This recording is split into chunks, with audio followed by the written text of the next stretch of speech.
you.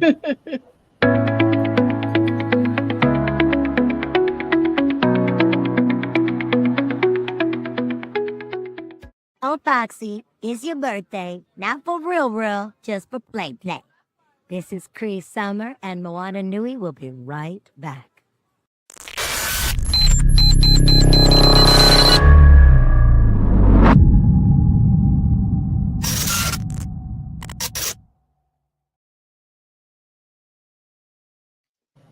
Aloha, everyone. Thank you so much for joining the Moana Nui podcast. We have a very special episode happening tonight, discussing holding spaces. Am I Hawaiian enough? And with this, I'm going to go ahead and hand it over to our very special co host, Kuma Michelle Manu. And she's going to go ahead and kick everything off for tonight's show. So, Kuma Michelle, I hand it over to you.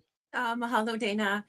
Aloha kako. Today we're discussing a question that many Kanaka Maoli whisper about, get attacked online about, get confronted about when we are on our aina, or carry quietly in our pu'uvai or na'au. And the question is tonight is, am I Hawaiian enough? And there is like a difference tonight when we're discussing this Hawaiian versus Kanaka Maoli and the safe space and the counseling that is happening. There's a difference between Kanaka Maoli and Hawaiian because Hawaiian is modern. Kanaka Maoli, speaks to our sacred or kapu, indigenous beliefs, our mo'oku auhau. And Hawaiian speaks to Hawaii nei, what we are and who we are and what we do today.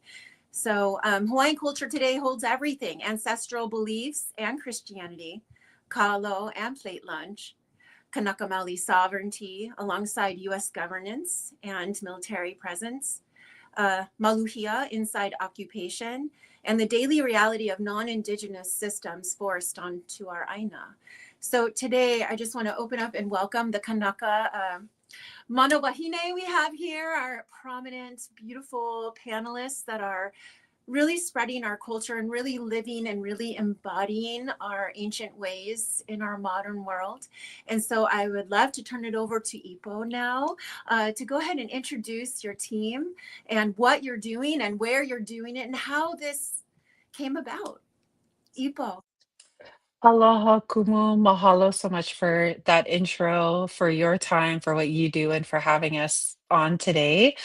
We are all super grateful to be here and to have the space to be able to talk more about the topic of being Hawaiian enough and kind of, like you said, the counseling or the support group style work that we're doing around that.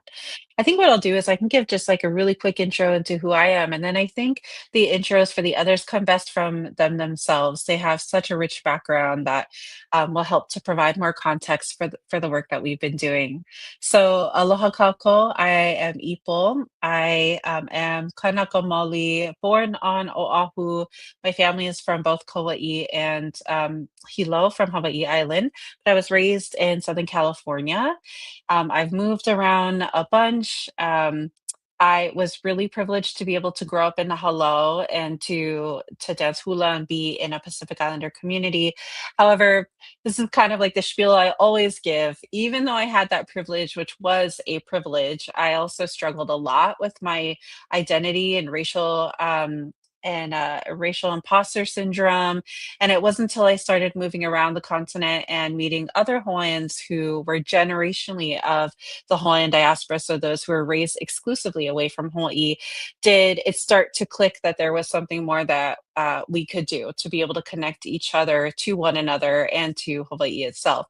Eventually, that informed Hawaiian Diaspora, which is a grassroots organization, and that's what we're dedicated to is supporting the Hawaiian diaspora in both large and small ways. And so, really, that's just like the short story of me, Ipo. But I would really like you to hear more from the organizers on this call and more about their background. And so I think I'll actually just pass it over to Kunae, who is also part of Hawaiian Diaspora. And yeah, I'm really excited to hear more from them. Aloha mai kako. My name is Kunae. I am Hawaiian, originally born and raised in Pennsylvania. I'm also an adoptee, which has also really I think like magnified a lot of the themes present in diaspora discussions more, right? Like what Ipo touched on, identity questions, cultural questions. I got reconnected to Hawaii during TikTok, or well, during COVID on TikTok. Not having anything to do since I was a hairstylist and you can't exactly do that from home. I found Hawaii TikTok and I found people who were so generous in answering a lot of questions. And now I am living in Honolulu, living on Oahu for 3.5 years now. And I've graduated from UH Manoa with a degree in Hawaiian Studies. So it's been a crazy road to get here, but I'm so happy that I've met Ipo and got to contribute to Hawaiian Diaspora. And I didn't say I am the community liaison or Lahui liaison for Hawaiian Diaspora, especially as a member of the group that lives in Hawaii. So, mahalo.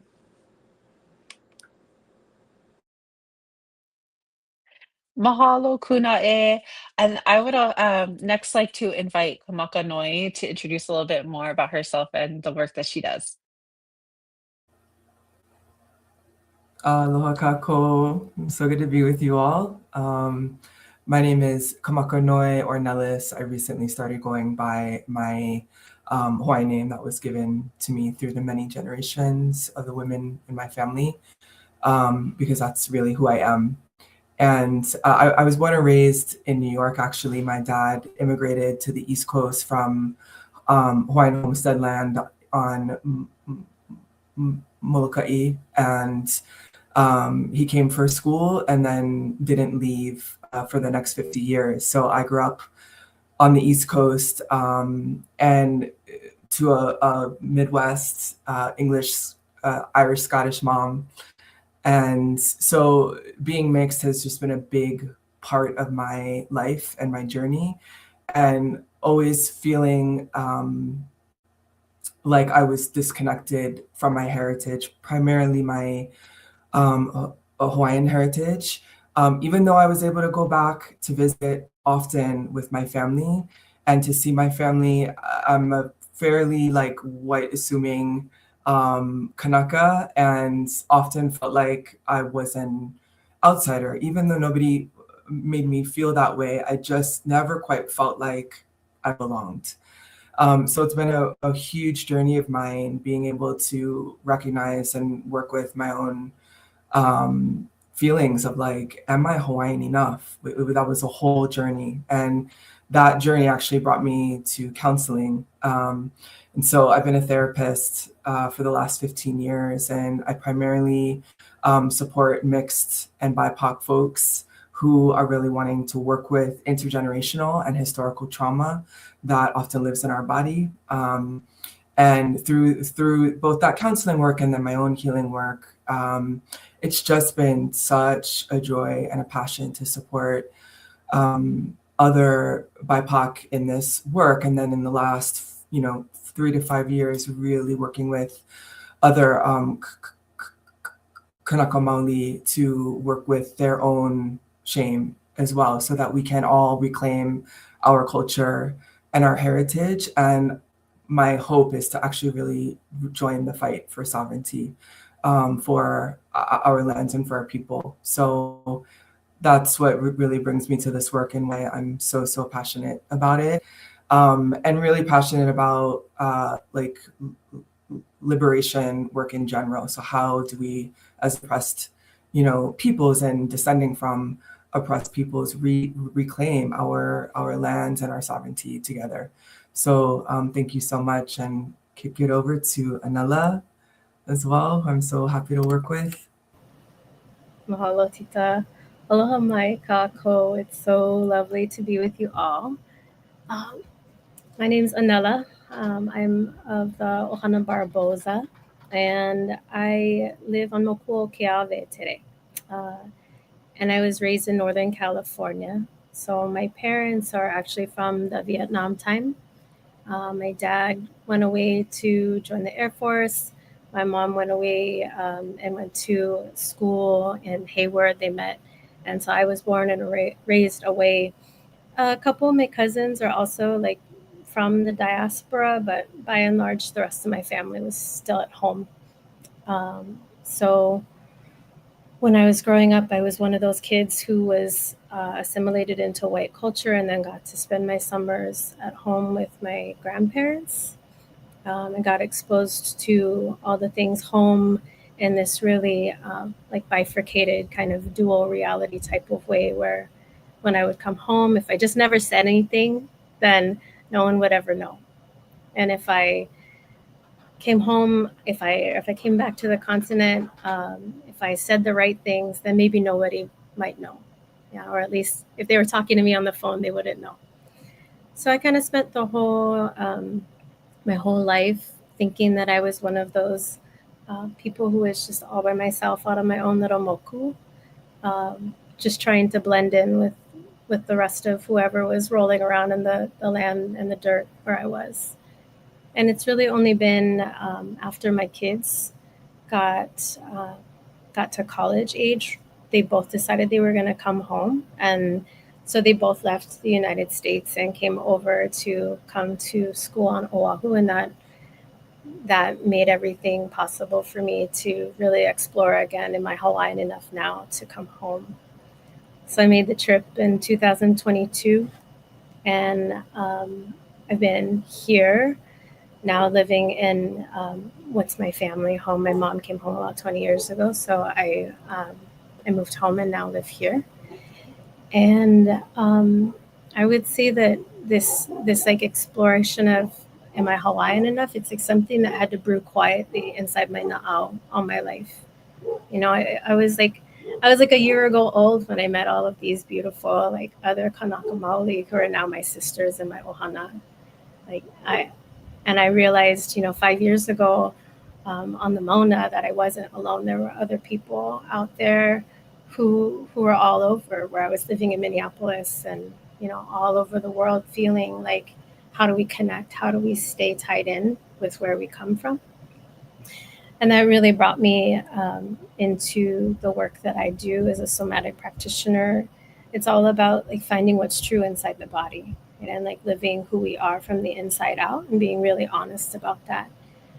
And so like once I had done that work and figured out how to just like stand in my own skin and be brave enough to come home, it just made sense for me to keep doing that work and deepening that work. And so that's what I get to do now with people, largely like a lot of what Kamakanoe said, like BIPOC folks who are living in diaspora, folks who are living in forced dispossession of land. Those get to be the people that I spend all my time with now.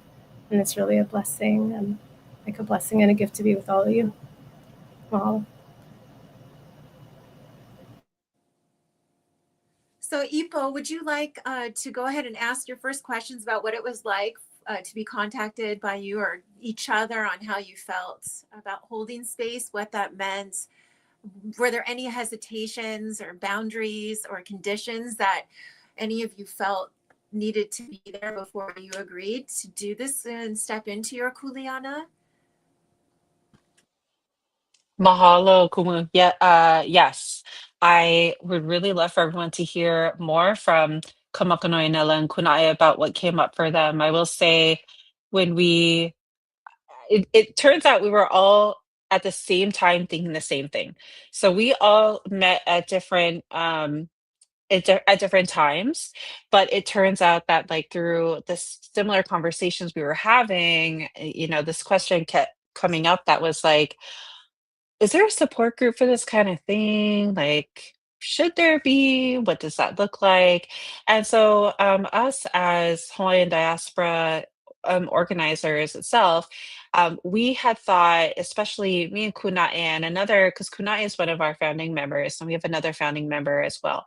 In the very beginning, we knew that yes, there should be some sort of space, but immediately we realized like, well, we are not the ones who have like the experience background to be able to hold that kind of space for other people. Yes, we can have dialogue and relate to others. But if we're going to bring people together in such a vulnerable space, we need to make sure that we bring in the right people and are facilitating appropriately, because these are um, we're talking about identity, which is like such a sensitive and vulnerable piece of a person. So it turns out that around the same time that I came into contact with Anela and Kamakanoe, who had already known each other, which I didn't realize yet, they were kind of like, it was like hub and spoke, very similar sort of questions that were coming up. And once we all realized that we did know each other, had a connection to each other, then I think it started with a group chat that was like,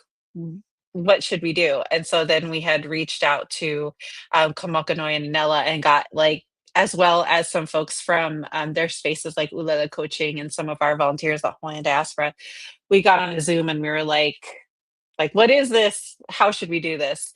So I am really interested to hear more from Kamakanoe and Anela as the co-facilitators. What kind of came through your minds when we approached you about this? Because this is, both a simple and a heavy question. Like, how can we form a support group, but what should we know going into a space like this, and how can you help us grow it? I'm happy to flow in first about this. Yeah, I started dreaming about it first. It came to me in dreams, and it came also through conversations that Anela and I had, both as people who had to work through a lot of our feelings about our Hawaiianness on our own, basically, not having a lot of spaces where we had others that we could really be within that, who could get it. And really acknowledging like that call kept happening, that call kept happening to have a space where others could get it. Because I mean, for me, my most of my ohana still lives in the islands, yeah. And then my dad actually moved back, which is amazing. But to have the experience of being generational is a unique experience in some ways, and all that comes with it. And so I sat with it for over a year, and then Anela and I were talking about it too, and she was saying a lot of the same things, and like, how do we do this? How do we do this? Was some of what we had talked about, and that I connected to, that I wanted there to be a community, a way for us to be in this together. That's what our people would have done. That's what I wanted us to be able to offer, is how to be in this together. And that as those who would be facilitating the group too, that the people in the group knew that we could get it, that we got it, that we've been there, that we're doing this work, that we've been experiencing this too. That felt important, that there's not like this hierarchical kind of structure of like, we're the experts, that it's like we're holding the space, but that we're in this with them. So that felt important. Anela, anything you wanna add? Yeah. Mahalo for that. Everything Kamakanoe just said, I feel really resonant with. And then I think what I can say is, for me, what I'm starting to understand about the way that these like diaspora shapes start to happen is that no matter how much like I'm a part of things, there's still a part of me that thinks, I don't know if I belong here. I'm not sure if I'm Hawaiian enough, or I'm the right kind of Hawaiian, or the right kind of contribution to the space. So for me, it was real simple. I was like a yes. I was a yes from the jump. And then there was this little part of me that was like, oh, but do I still fit? Do I fit because now I live at home? Do I fit because I never learned how to have this conversation skillfully? Do I fit because I'm not, whatever? I had this whole list of things that I was like checking off and looking at people's faces to say, like, can I really be part of this community? And so I think what I was like what I needed to work through for myself is, can I really be like held and like loved and accepted as one of our community of diaspora and not do harm, right? Like, and not have impact on the people who haven't yet come home, or maybe I'm in a different place in my journey, and so how I show up then affects other people and how they see themselves. And so those were the kinds of questions that I was in and I was asking, and really like leaning into the friendship and familial ties that I now feel with these folks who are here on the call. Thank you both, all three of you, for sharing. I guess we'll start with Kunae on the second question, which is, how do we distinguish between necessary protection of sacred Kanaka Maoli culture and harmful gatekeeping that fractures our own people, especially those disconnected by history, adoption, or survival? Perfect. You know, you discussed about being adopted and finding your way, and now being on the Aina. I think this is it's perfect for you to start in answering this. So how do you feel that we distinguish between sacred culture and harmful gatekeeping? Because I can tell you before you answer, I have experienced this in a sacred tradition in which I am a kumu in. Because we're Hawaiian or Kanaka doesn't mean that we should have access to all sacred traditions at any time. Or are some of us not mature enough, which is in every culture, right? In every peoples, where there is this exploitation, this big word, prostitution, this monetization of things that were once held very sacred. So what do you think, Kunae? Man, that's a big question. I think first of all, like, I'm super familiar with the experiences that you're alluding to, Kumu. I was actually in a talk story that you did like via Zoom a couple years ago. But yeah, so it's this idea of, I think, like modernity and us being a solely online community. I think we see this in pretty much every event that we plan, because a lot of them are online, because we are a digital grassroots organization. I think the beautiful thing about these platforms is that, right across dispersion, across adoption and displacement, we're still able to build these communities. But then there are very real concerns, right? It's like, well, how do I know who's in the Zoom room, right? How do we vouch for this? How do we do this? How do we, right, make sure that we can keep these spaces safe spaces? And that's something that we pour over for every event that we consider taking online. It's a lot of discussion. I know from the time that we started talking about this Am I Hawaiian Enough session to the time it launched, I think it was like pretty much a solid year, right? Yeah. Like from the initial ideation to like the actual event, it was a year. And I think even the weeks leading up to it, we were like, are we sure we're ready for this? Like, I think we should pour over it one more time. So it was just really wanting to make sure that we were super intentional and set super specific boundaries about like what is allowed in these spaces and what's not tolerable in these spaces. Right. And like wanting to make it feel welcome for everybody. And I think it's, yeah, with modernity and technology, it's this ongoing conversation on like should everything be kept sacred, and how do we discern that from gatekeeping? And that's why we've started doing more research and like building more alliances with people in like data sovereignty technology, and trying to really figure out like how to exist in these digital spaces and make sure that like we're the ones controlling where the mana is, controlling who has access to it, and in a way that is like proper, like couple boundaries and not necessarily like gatekeeping just because it's online, or like another big thing is cost, right? So like even trying to like keep things like free access or like super affordable access. I hope I answered your question. Yes, thank you, Kuna. Mahalo. So I'd love to. Yeah, that was beautiful. It's such a fine line. You know, it really is. So Anela, would you like to go ahead and maybe give us your opinion on this? Harmful gatekeeping that fractures our own people versus sharing sacred traditions. Yeah. Oh.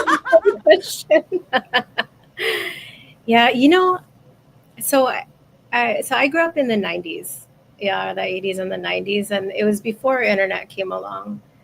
And so I remember my grandma used to like clip out newspaper clippings and send them to me in the mail. She'd wrap my Christmas presents in newspapers so that I could see what was going on in Hawaii. And that was like the way that we had access. And my grandpa would, for like 20 something years, until he got too old and wasn't going to upgrade technology, he would record the Merry Monarch for me, and then send it to me in these care packages. And that was really access. That was how I learned culture. And a lot of it was because there was like a couple ways that you had access. It was like either the way that was here in Hawaii, or there was the way that it was being translated and like commoditized and sold somewhere else. And so I had this relationship with like being, I would say, like a purist. Like if you ask me to make fried rice on a Saturday, it's always going to be the way my grandma makes it, just period. That's it. Right. And so this question like really gets to the heart of something for me. It's like, who gets to learn? Who gets to learn and have access to our like ike and our practices? And sometimes it's like it's location based and you have to be here. But then also it's like the integrity of the information is held inside of the relationship with the kumu, the relationship with the halal, and how does that get shared in the right way? And so I guess like how I think about it is,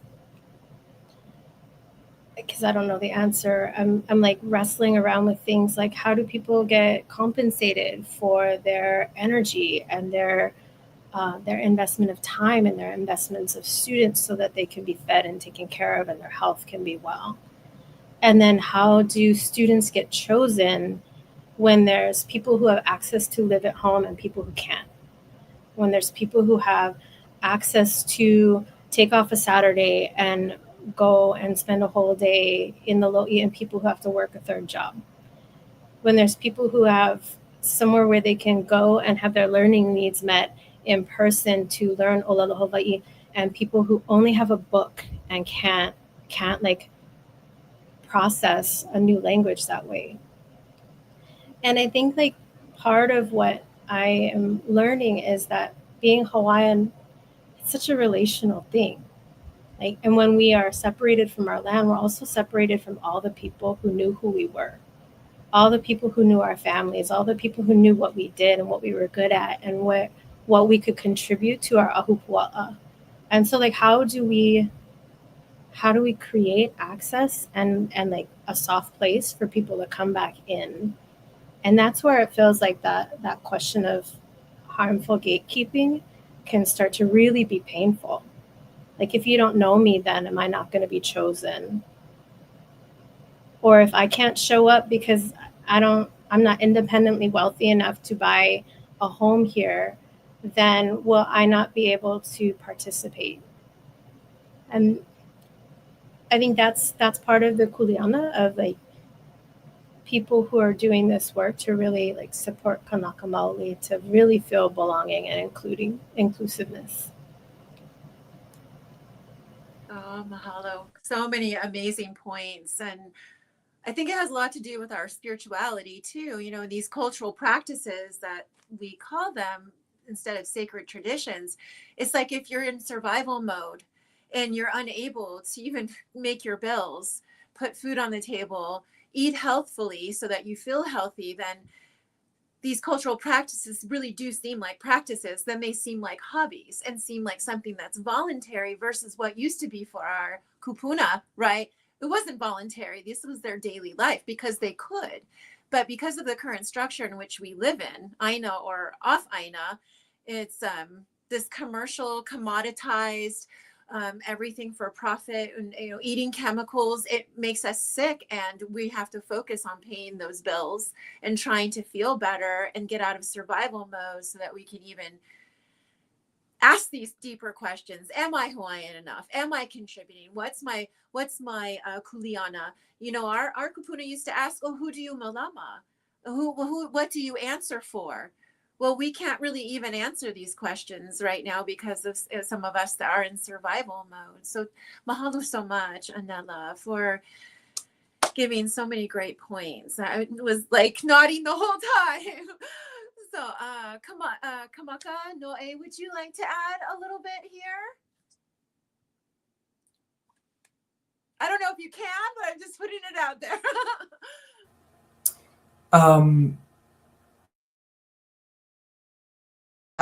Well, I'm glitching some, so I hope you all can hear me okay. I'm noticing I'm having some issues with my connection, so hopefully it sticks.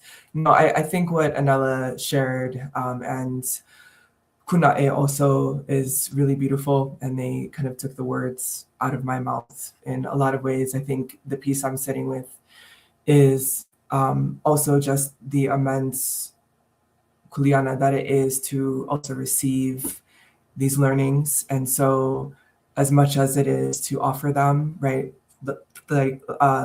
like you Kumu, who are offering these teachings and traditions, how much responsibility it is to learn them, and then to perpetuate them also. And so how do we hold that is part of the learning process, that it's not just about learning it and getting to have it, it's also how do we continue the perpetuation also and do that in a way that's pono. So I'm just sitting with that too, and I don't have the answers either, but I want our people to be able to experience our traditions. As somebody who wished I had been able to access more of it, many of us are hungry. Like, we are so hungry for these experiences, yeah, starving is a good word.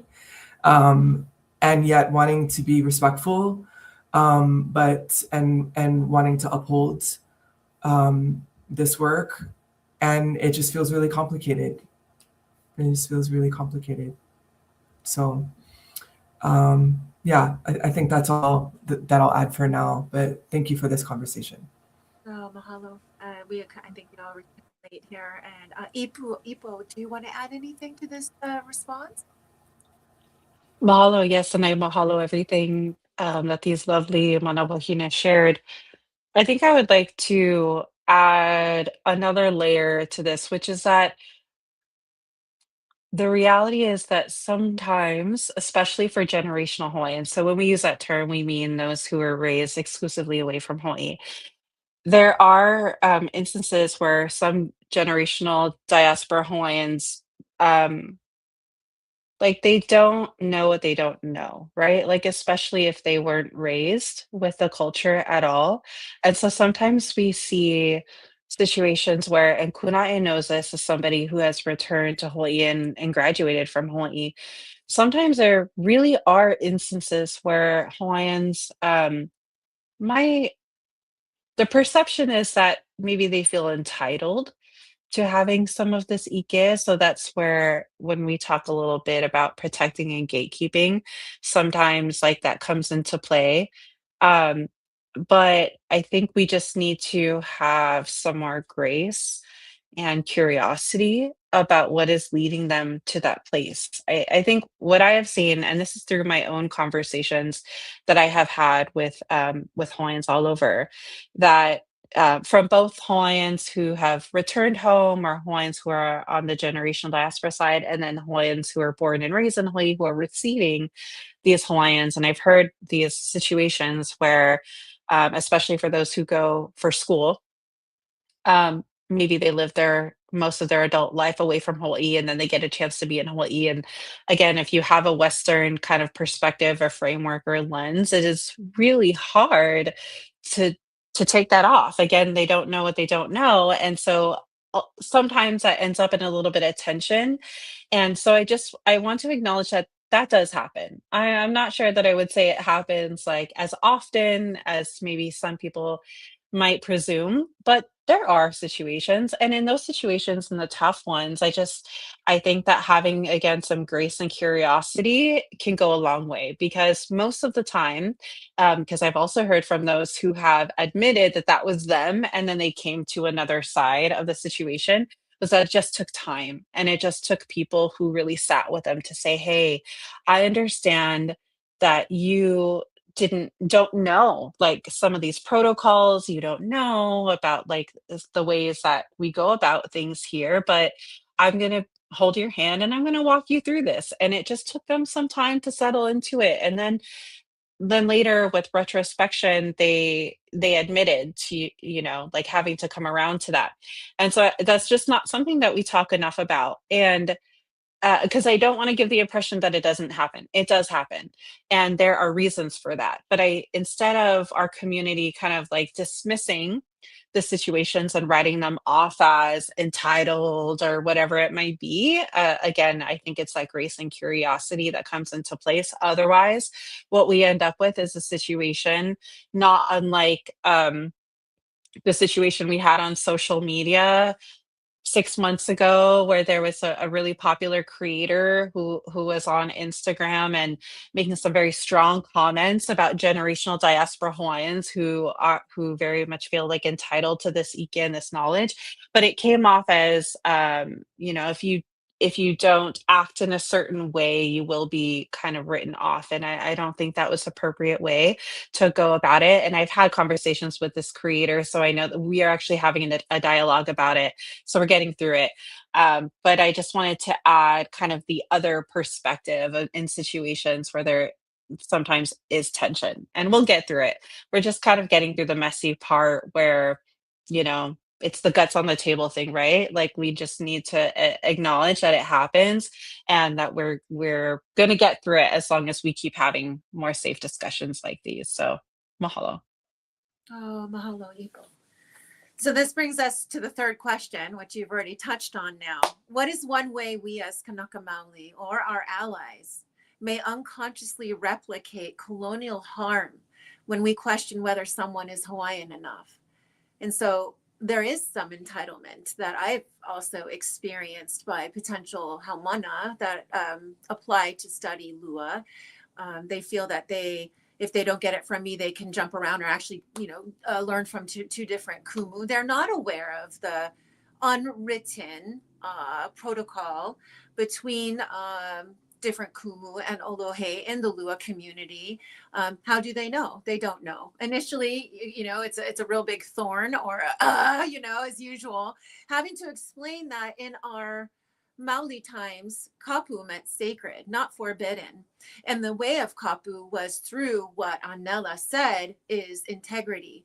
It wasn't the Stephen Covey checklist box that you have to do all these things. Go into the forest, grab this, make this, say this pule, go in the ocean, eat this food. It wasn't all of that. Each of these items made what we were doing kapu sacred. And that is what it is now, is expressing this to those that don't know, that you cannot just come in here, take a class, and all that information is now yours, and now you can go and post and make a video on it and monetize it. You are exposed to this. I think we're so used to, in this Western world, going, going for a workshop. Now it's all your information. Hopefully you give credit and now it's all yours. You do whatever you want. That's not how it works with our sacred information.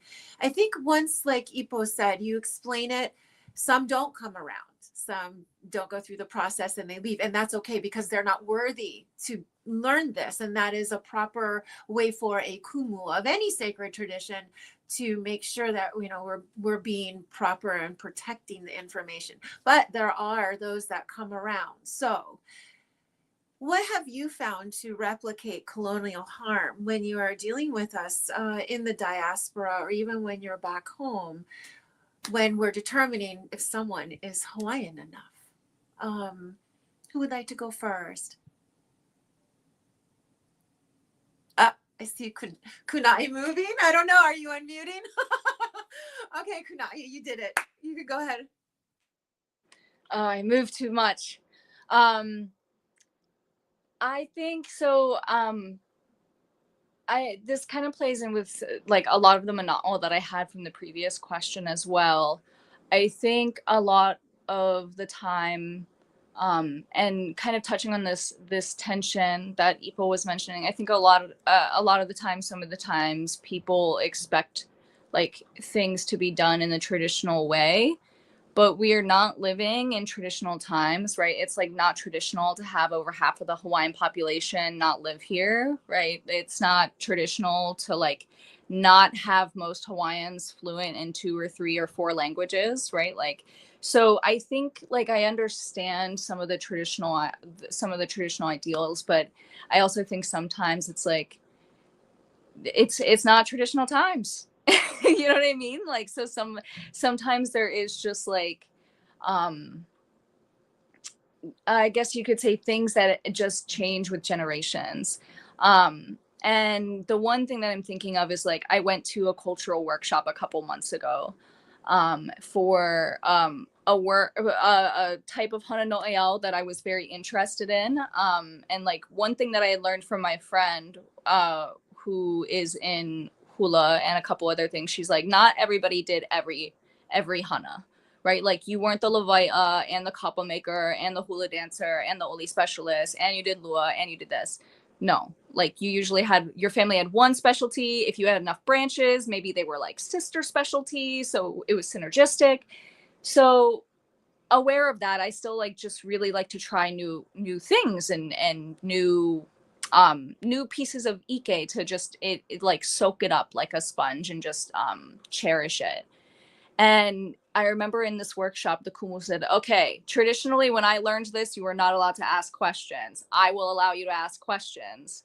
And then by the end of the weekend, he said, Kuna'e, master of questions, do you have any more questions for me?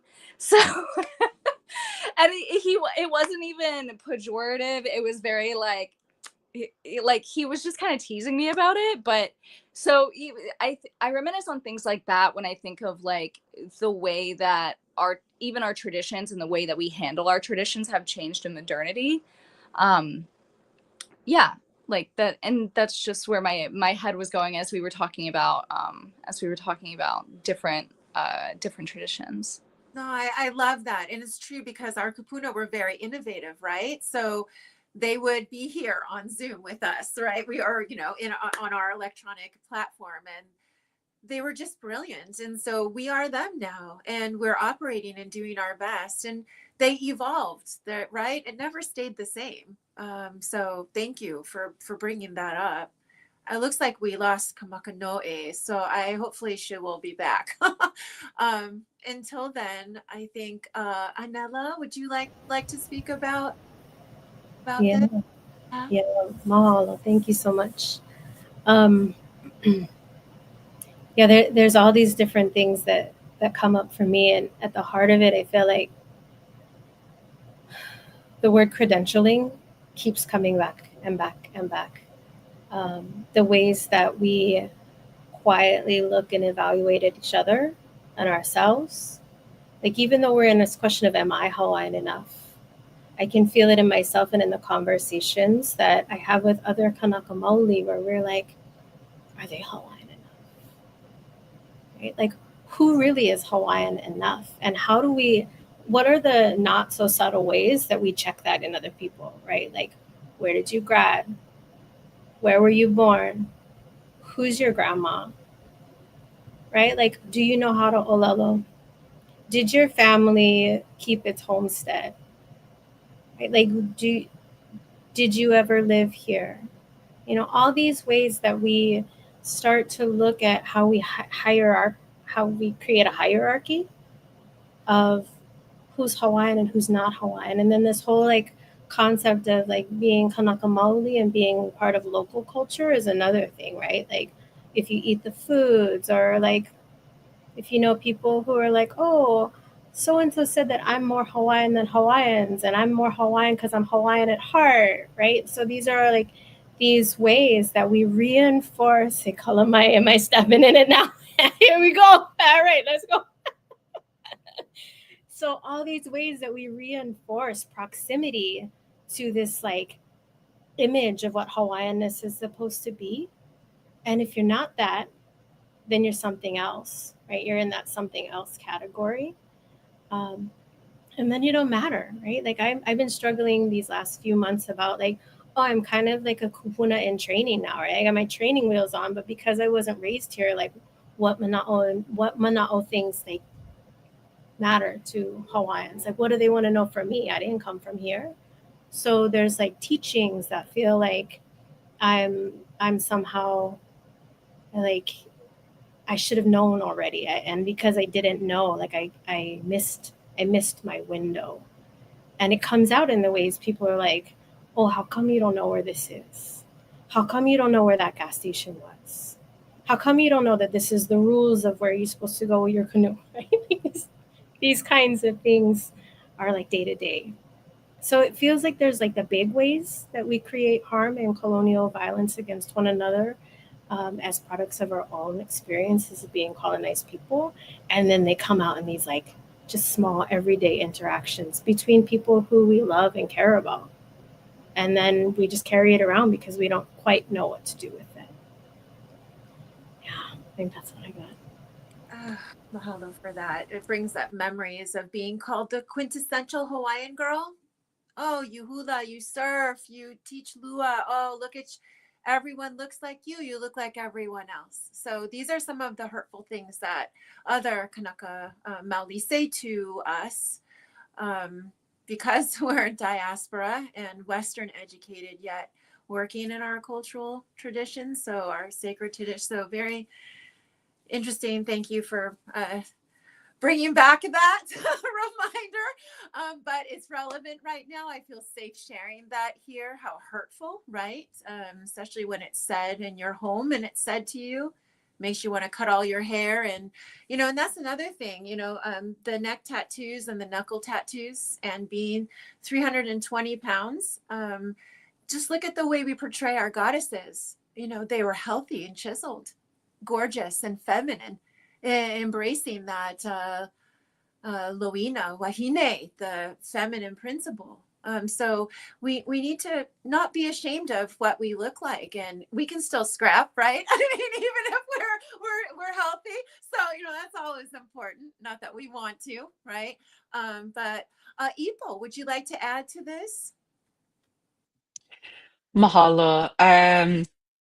I mean, they cover it so well. It really is difficult to expand on it. I think what comes up for me is so like Anela said, the everyday actions, they add up. It really is like just over time, the collection of these exchanges and questions and thoughts. And that really um when we talk about like the support group style series that we're developing with holding space, so we started with am I Hawaiian enough, because that's like a really big question, and we did that intentionally actually through quite a few meetings to really like figure out what was the right first question to ask, and we landed on this one because it's so broad enough, like we could bring in all these different experiences and kind of suss out and see like what's coming up.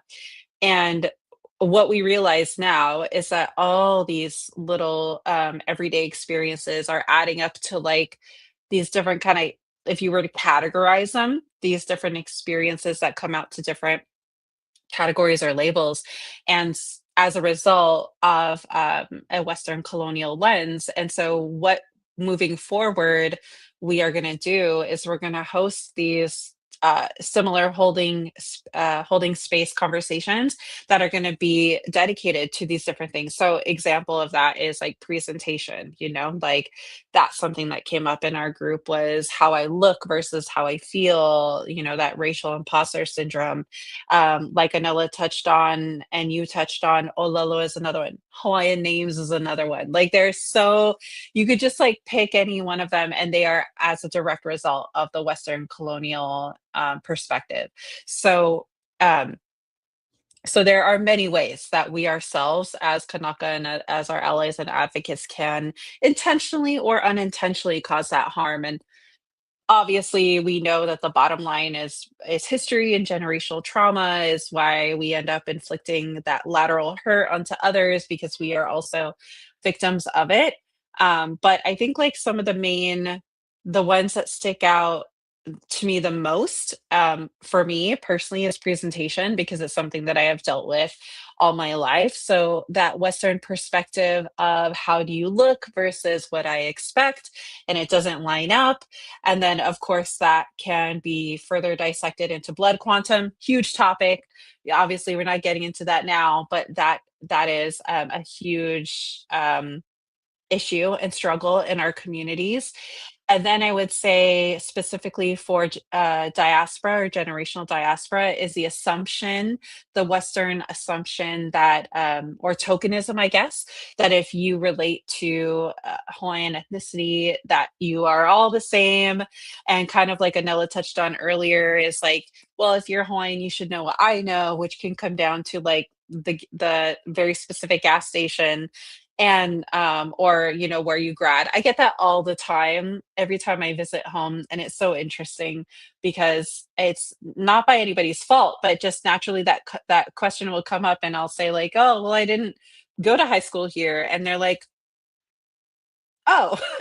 And like that's kind of a new situation for them. So the assumption or kind of the tokenizing, though, I think those two are kind of like the biggest sort of Western perspectives that I think are the most harmful to what we're dealing with as those in the diaspora right now. And then, like I said, will be broken down into future segments of holding space so we can tackle them and give them the dialogue and the air that it needs. So yeah, lots to say about that, but that's just kind of my high level manal. I love that. Thank you.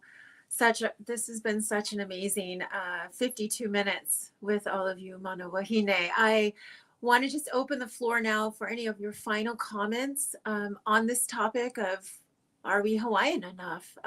What would you like to say if someone is struggling with this? Do you have a sentence or two that would really just very potently penetrate into a lot of this pain and static and interference that has been occurring in some of those that are listening right now and for a while?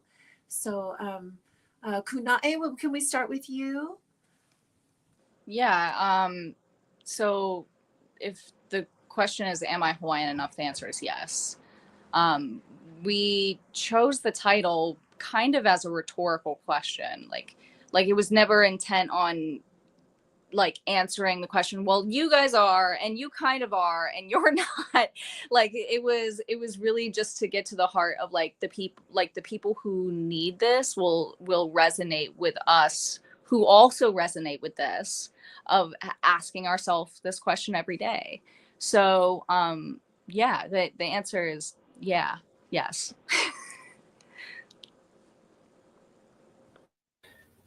If it's okay. Oh. Yes, I was going to say, it's so nice to have you back. Thank you. I was dealing with so many issues. I couldn't hear you all. It was just.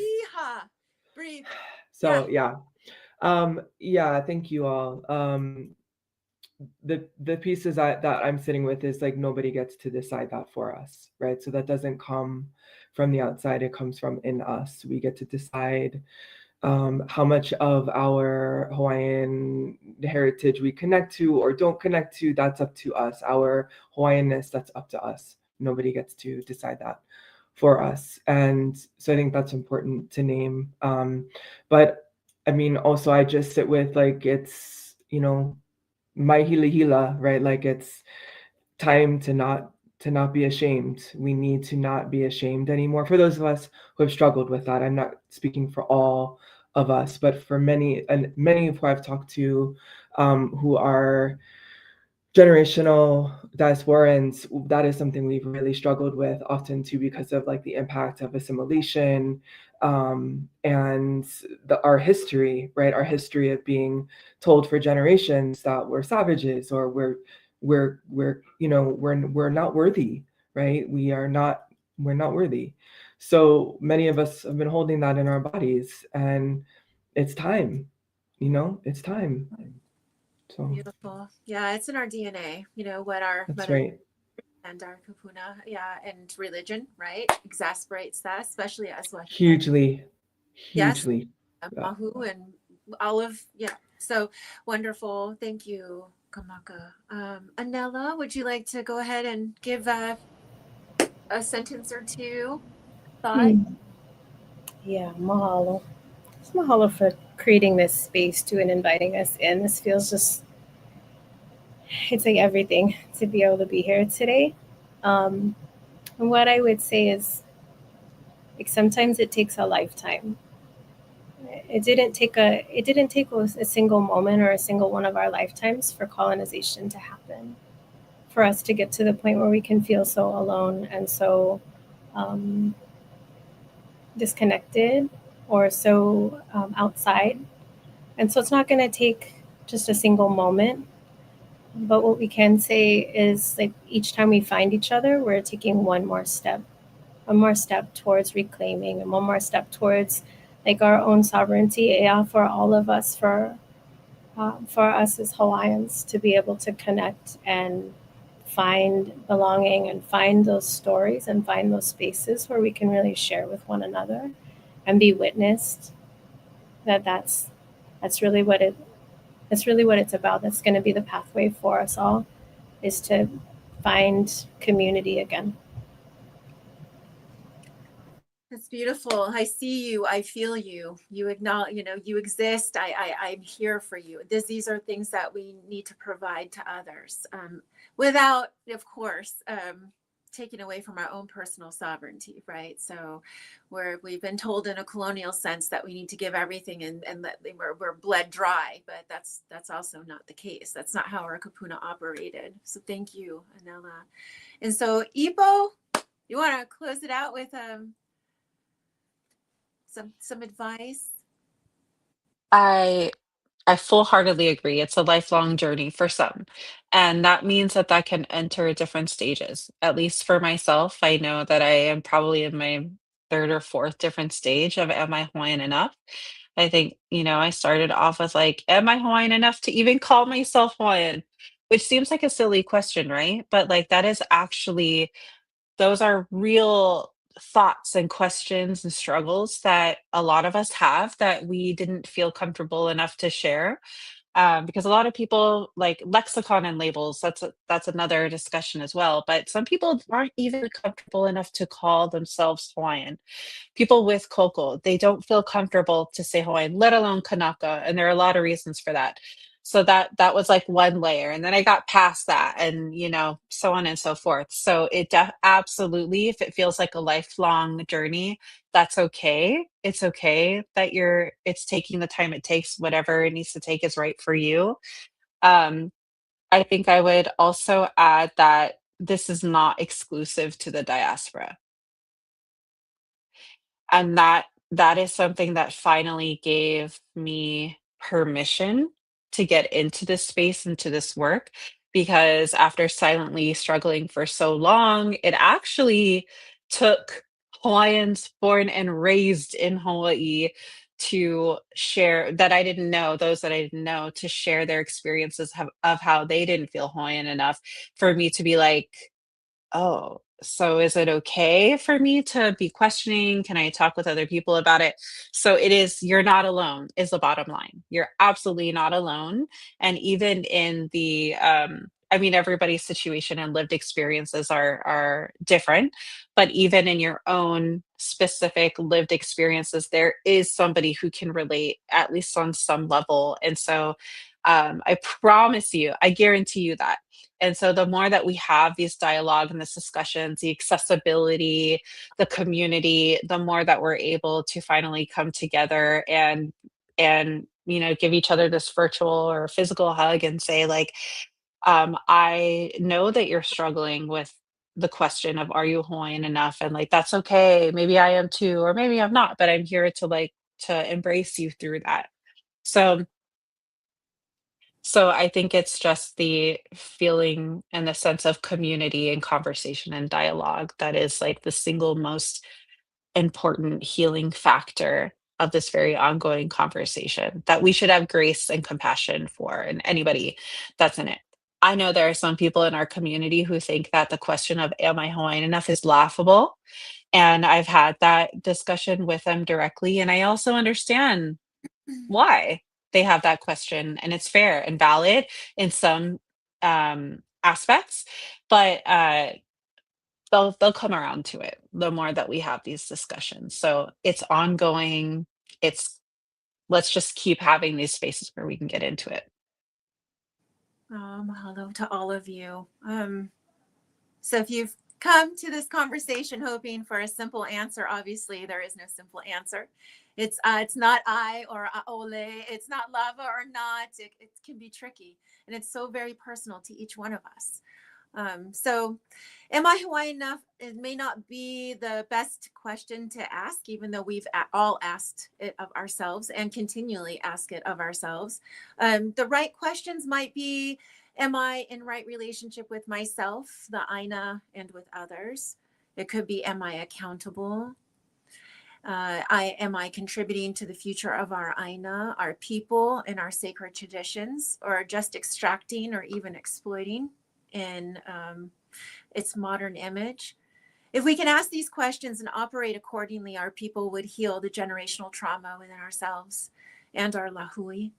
So for those listening who feel unsure, disconnected, or judged, know this: the door to responsibility is always open, but it requires humility, consistency, and action, not just performative action. And reaching out to these mana wahine here, our distinguished panelists who shared some very deep and private thoughts and directions for us. So mahalo to all of you for your honesty, your ike, your mana'o, and mahalo for staying in the conversation, because this is a really deep conversation that matters now more than ever. So like Anela said, integrity. Hawaii doesn't need to be perfect. It needs the integrity that is stored in our koko. That integrity begins and continues through each and one of us every day with each breath on the Aina and also in the diaspora. So if you ask yourself if you're Hawaiian enough, and Kunai said it, yes, you are. So ahuiho and aloha. And we look forward to seeing you next time.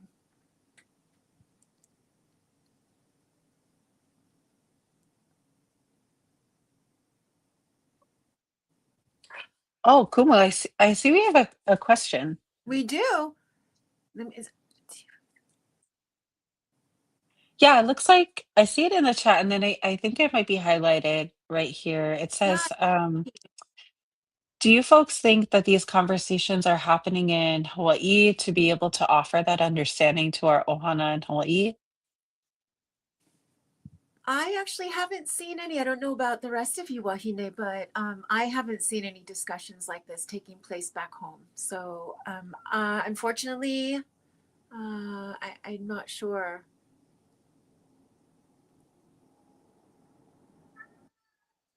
I will say mm, from my own experiences, I haven't experienced it. However, I'm not in Hawaii. I'm actually here in Coast Salish lands, in the indigenous Coast Salish lands, otherwise known as Seattle area.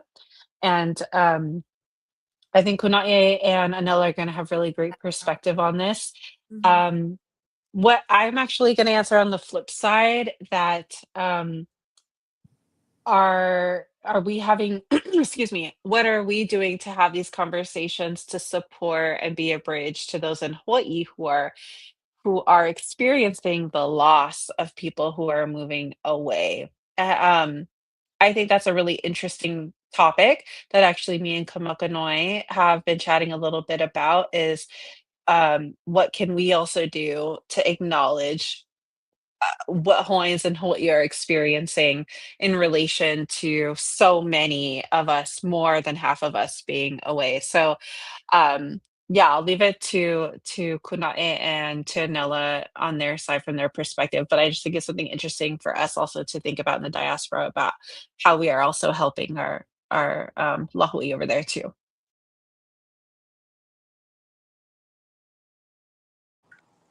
Yeah, the one thing that I liked that the person who left this question, they mentioned like offer that understanding to our ohana in Hawaii.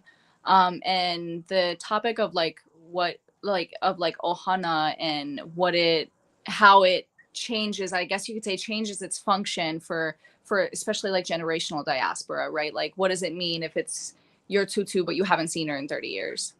Right, these dynamics of like how our ohana also deal with these same questions, right, of like, oh, like I Hawaiian enough if I do this or I don't do that. Then it's also kind of compounding their own identity, their own questions about themselves, when we're asking these questions sometimes.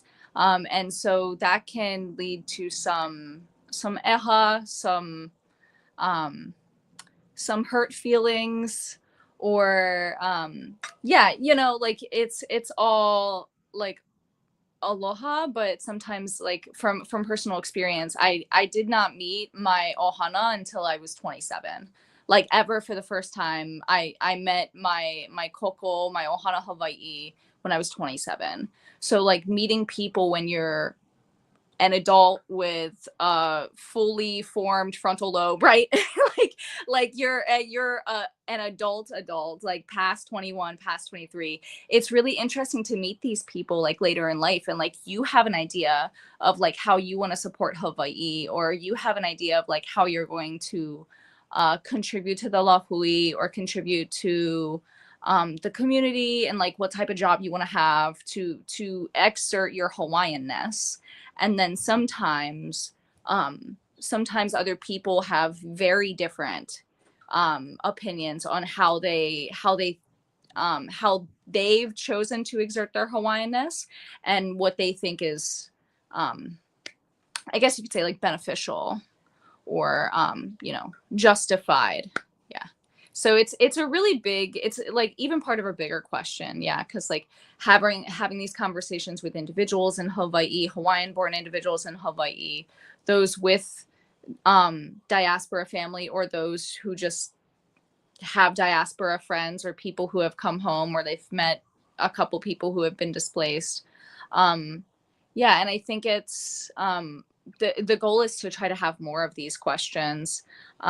Like a little sneak peek into some of my goals for 2026 is to try to do something kind of like this, to try to create more space to have conversations like this in the Paiaina.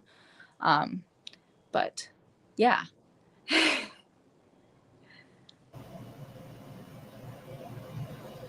Mahalo kuna e. I think I'll just add here that I feel it in whispers. As I get the privilege and the blessing to live at home now every day and really like feel what it's like to build pilina in community for the first time here. People are trying to get to know who I am, and as I work with my own hila hila and shyness of like letting people see me, the point of connection that I often will find is other parents are like, oh yeah, my hiapo lives in Arizona, or I gotta go visit my brother who's out in New York. Right. So even if we here in Hawaii are here, we're one segue away from somebody who we love dearly who's not anymore. And so like what Ipo was saying, I think like that we're being touched like Hawaiians are being touched by the separation of distance, even like more than, let's say, when I was growing up, and I was like it was like a kind of, I don't know what the word is, but it was like a spectacle to see a Hawaiian who wasn't raised here. And now it's so common, and they're kind of like, oh yeah, I go over there to visit my grandbabies. And so I think those conversations, they start to come in these whispers of like, oh, but now I'm starting to understand the impact that's happening to my grandchildren who don't understand, or they don't know the customs. And those conversations feel like maybe they're happening a little bit at a time, but that's how it seems like it works with us, like grassroots, one conversation, one relationship, one family at a time. Well, I don't know if you got to see some of the comments that were coming up. It's beautiful. So mahalo to you listeners that placed that in the comments. Very important. And it's nice for us to know too, right? So Yeah. Yeah. Oh, so sorry. I wanted to give a shout out real quick because I see what's being highlighted is from Lealoha, who is running the Kalo Civic Club out here in the Pacific Northwest in Oregon. And she's amazing. They're doing incredible things. And so if you're not already familiar, please check them out. Kalua is like amazing. And I also wanted to share that I got a message from Kamakanoe. She's on the fritz, like her computer and her whole tech setup is just a little clunky. So she just wanted to say aloha and for having her in the space in the conversation. And regrettably, she was having tech issues. okay. Well, it's a good place to stop tonight. And we can, of course, continue this if you, Wahine, would like to do so in the future. We can tackle another difficult question. So it's been my honor to be with all of you this evening. Mahalo very much. And there we go. Sis Dana's back. Aloha, everyone. Once again, we would like to give a big mahalo to our panelists for starting this conversation because it is definitely needed. Of course, as Kumu was saying, this is just the tip of the iceberg of this conversation. And of course, Moana Nui Podcast, we're looking at trying to make this into a series. So we're going to have ongoing conversations about different topics that affect the Hawaiian diaspora, but also us feeling are we Hawaiian enough in different aspects? Because offline, we're talking about names, learning the language. A lot of us were did not get the privilege of learning. Of course, going to school at in Hawaii for high school, it's like a very big thing. If you didn't go to school there, it's kind of so it's so many layers. We would love to dive further into and continue having these conversations with our panelists and other panelists who are interested in joining this conversation. So once again, everybody, thank you for tuning in. As you see on the banner at the bottom, please continue. If you are part of Diaspora here and you want to learn more and definitely be part of the conversations outside of this live podcast episode, definitely go to Hawaiian Diaspora's website and also go to their social media. You can find them on social media and both Instagram, TikTok, YouTube, and LinkedIn. So whichever is your form of social media, definitely connect with them and find out about upcoming opportunities to connect with other Kanaka that is here in the diaspora, but and of some of the conversations they are having with their organization. For those that are interested in following any of you on social media to stay connected, can you provide them what social media handles or where they can find you?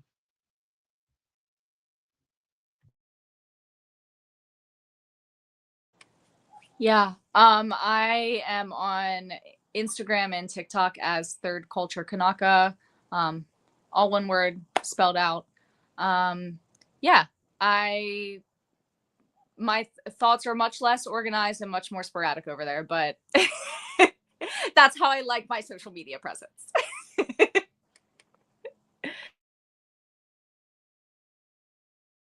Anyone else want to share any of their social media handles or their business or organizations you would like for people to connect with? Yeah, you can find me on Instagram at Anela Barboza, or my coaching Instagram handle is Ulele_coaching. And I put it in the thing so you can see it over there. Mahalo. Mahalo. You already said it, Dana, at Hawaiian Diaspora, and I would just like to tail end that we in 2026 are planning to have much more frequent support style groups. So the first one, if anybody had been following, it was a much lengthier process that Kunahe had mentioned, but it is planned to be much more frequent and like less of a process. So please keep an eye out because like I said, we are going to get into the weeds, into like all the segmented topics.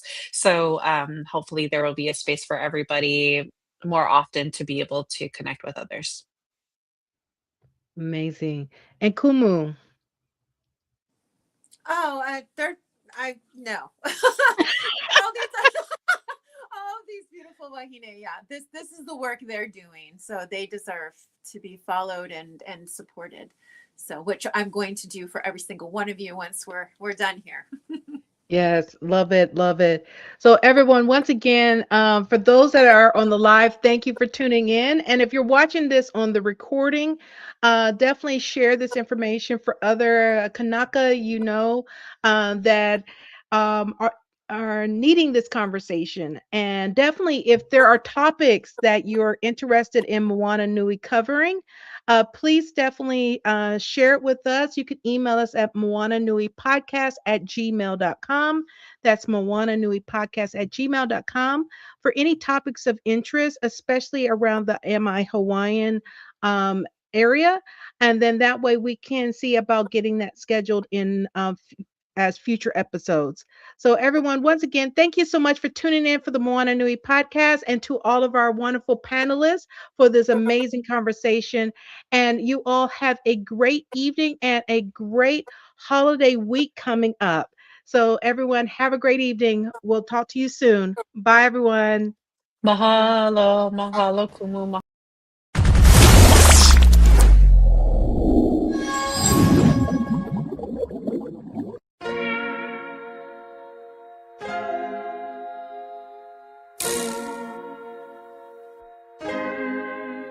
So many stories left to tell, even if we have to ourselves. Can keep history on the shelf. If they won't tell it, we will. If this the land of the free, it was a freedom then. When they annexed Hawaii and called it Cedar Lands, without any type of payment and no signing off. Called themselves a republic in 1894.